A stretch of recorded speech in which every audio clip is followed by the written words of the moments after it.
Okay. Thank you, Simon, and thank you all for coming. That's a hard intro to live up to, but hopefully I've got some sort of broad strategic things to say, and hopefully they'll resonate with you as well. I see Brian's just come in, and this is a version of something I talked about at Brian's as well, and we had some really useful feedback from that. One thing Simon didn't say in the introduction is quite a few years ago now I used to work in think tanks, so that's my background as well, and in a way this talk is a reflection on that and the power that think tanks had for the libertarian movement in the late 20th century, and maybe why that might be starting to change. We're living through an extraordinary time, a great political realignment of a kind that really hasn't been seen for a very long time, decades, a generation at least. You know, the interesting thing about the French election is not so much the result, but the fact that both of the candidates in that election were not from the mainstream parties. And of course, Brexit and Trump and the rest of it.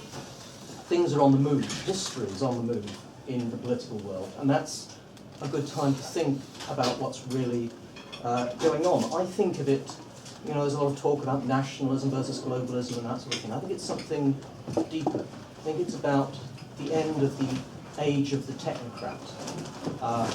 Sometimes said during the Brexit campaign, we've had enough of experts.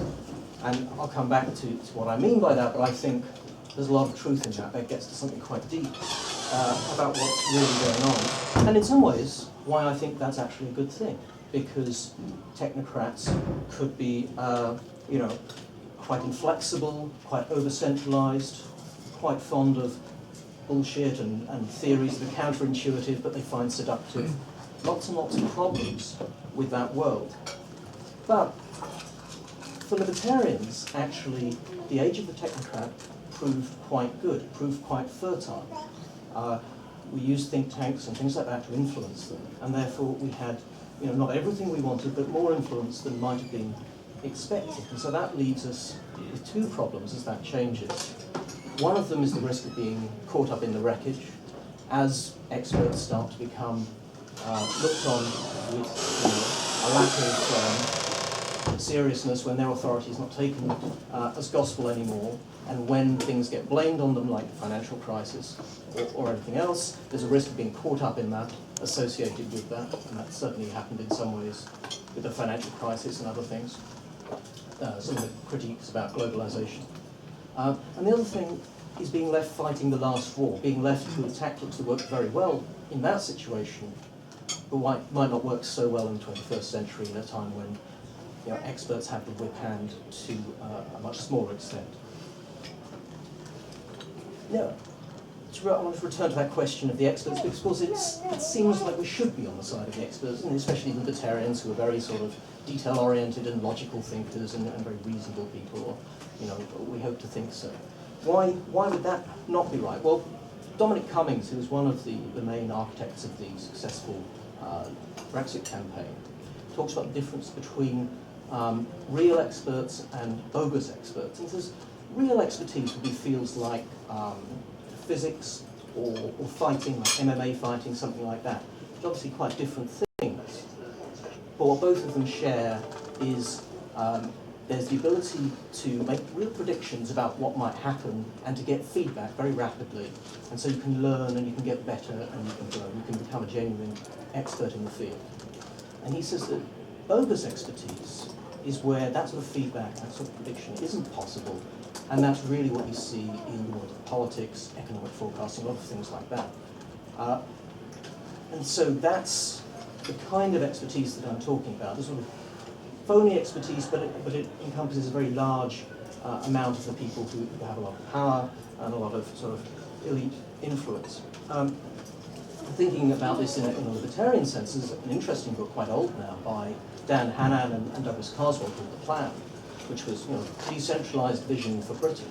And if you go back and read that, there's quite a lot in it about how expertise is the wrong way to go. It makes a sort of Hayekian case as to why experts shouldn't be listened to, and we should prefer this sort of bottom-up rationalism that looks to common law, looks to subsidiarity, local knowledge, and things like that.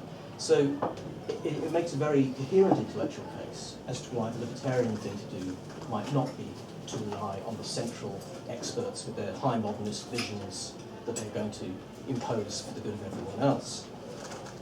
But what we've been left with, of course, is this layer of expertise in a low feedback environment, and that's the critique that's made about self-serving elites who are increasingly disconnected from the world that they claim to know how to run best.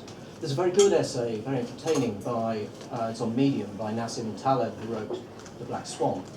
It's called Intellectuals Yet Idiots. And it's about this idea of people who are very clever, but really don't understand how to do anything practical and aren't very connected with the world. Nassim Taleb talks about exercise and physical fitness as a sort of a way of connecting yourself to reality and to those sort of feedback mechanisms. And one of his critiques of people who in that sort of camp, the IYI camp of intellectuals yet idiots, is that they don't even deadlift, they don't even do something that has that sort of natural mechanism of feedback and improvement. But why is it all changing now anyway? Why, even if this is true, why should it be ending? Well, one reason, I think, is that these things accumulate. Even if there isn't much immediate feedback to these sorts of decisions that are made by an expert class, over time, they will start to catch up with you. So it seems plausible that wouldn't be sustainable for very long. And I think there is a very broad class of critiques that's coming forward, problems that people feel that people who are claiming to be in charge don't have very good answers to, whether that's the hollowing out of the labour market, or Islamic terrorism, or opioid abuse in America, or any number of things, the financial crisis, and so on and so on. But there's a third one as well, which is very powerful, I think, which is technology itself.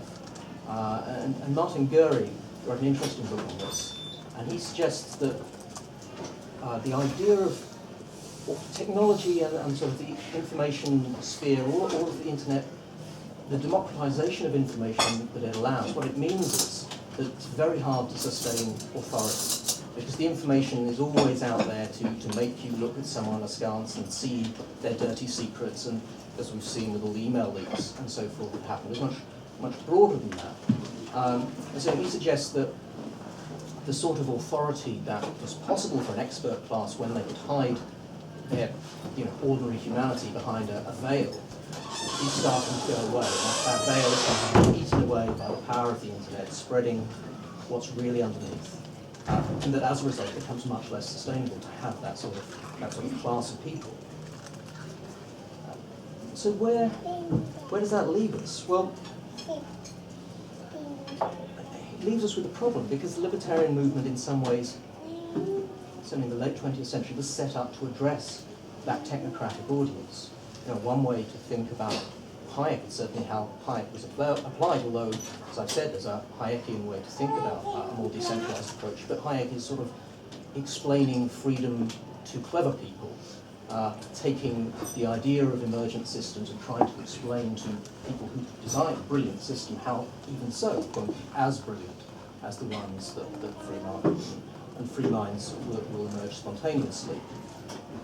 But he was speaking to that audience and not to a wider one, and that's a different thing. And then all of the think tanks, starting with the IEA in this country, really, which Hayek was involved in starting and then spreading around the world, have been about addressing that technocratic audience, addressing the second-hand dealers in ideas and selling them our ideas.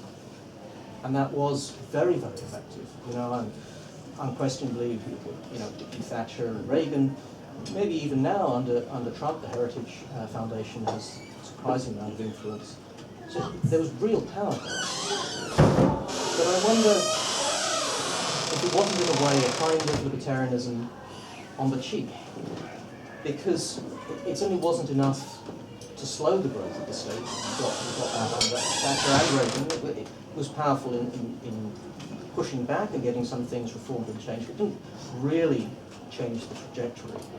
But it was enough to get us blamed when things go wrong, as we've seen with the financial crisis. You don't necessarily set the policies, but you're associated enough to be tarred by it. But also, and I think most dangerously of all, It meant you didn't have to speak to the wider audience that was out there. You didn't have to carry a message of liberty to a wider base of the citizenry, to the population at large. You could just speak to these small numbers of people, these politicians, these journalists, and you could change the world. And they did change the world. But when you have this sort of pushback that's going on now, a sort of revenge of common sense against the expert class, and you have lost any sort of connection to that sort of common sentiment, or very much, then illiberalism tends to have a head start in that, and I think that's part of what's been going on now. And people haven't necessarily stood back and reflected on it because it's all happening so fast, but we've lost enormous influence across the political spectrum. Lost, certainly the Labour Party has gone back to being led by a hard socialist. The Conservative Party is led by Theresa May, who stood up at the Conservative Party conference and disavowed libertarianism in no uncertain terms. They're kicking out the Libertarian Conservatives from influence as they select for the new election. The Conservative Party is going to be powerful, but not the liberal-minded members of it. There's a broad change that's happening, and we have lost enormous influence. Brexit might be seen as a good thing for some, if not all, libertarians, but the people who are going to run it are not really on our side of the argument. And so that leads me to the general question of where do we go from here?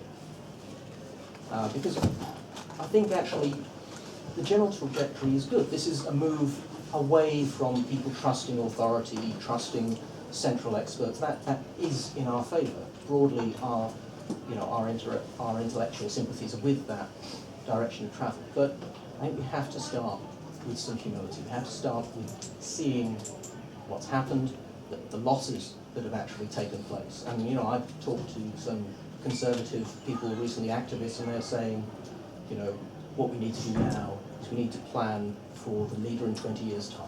That's the amount of time until a realistic accounting of when they can have any new power in that party is. Things have changed a lot.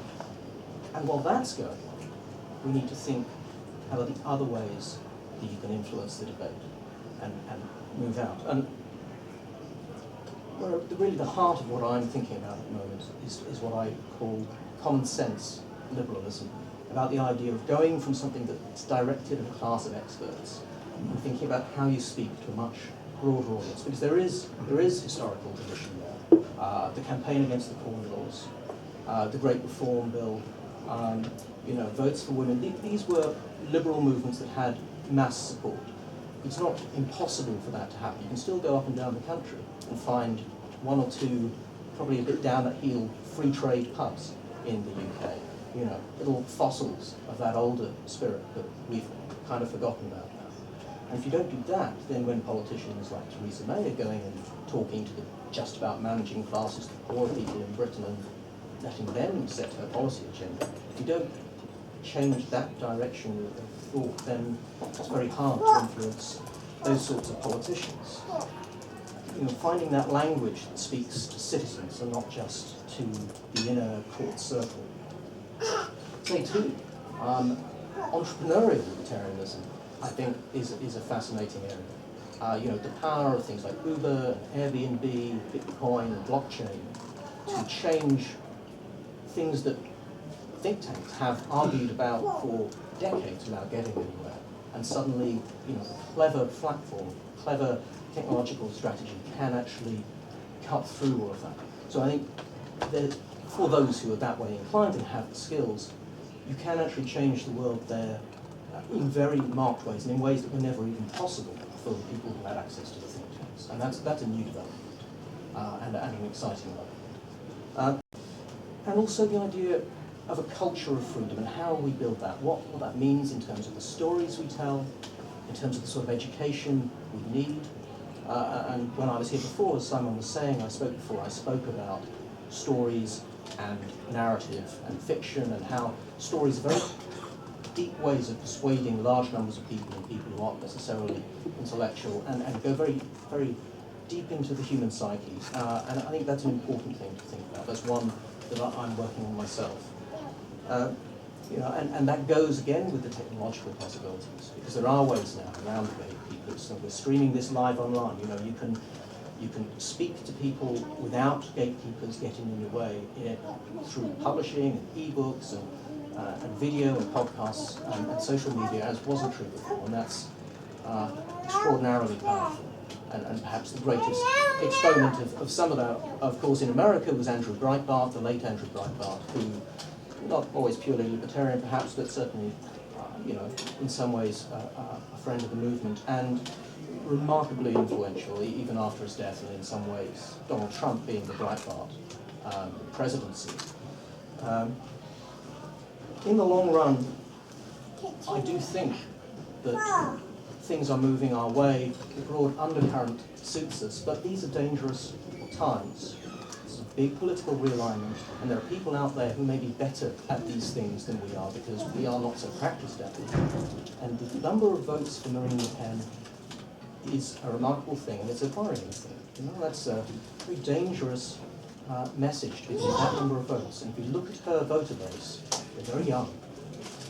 I don't think anyone should be, you know, comforted by the thought that Macron won this time around, given that it's not clear that Macron has any answers for France. We need to create new answers that can persuade ordinary people, large numbers of people, that can speak about liberty in common sense ways that people can understand. And if we do that, the future is there for the taking, but there are lots of other people in the game, and it's a new game. I think we need to learn how to play it. Thank you.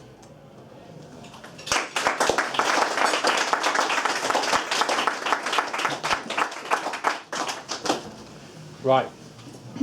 Inspirational stuff. Before we launch into the Q&A, I'd like to remind you of those little pieces of paper I asked you to write on. And credit to Brian for actually giving me that idea. I've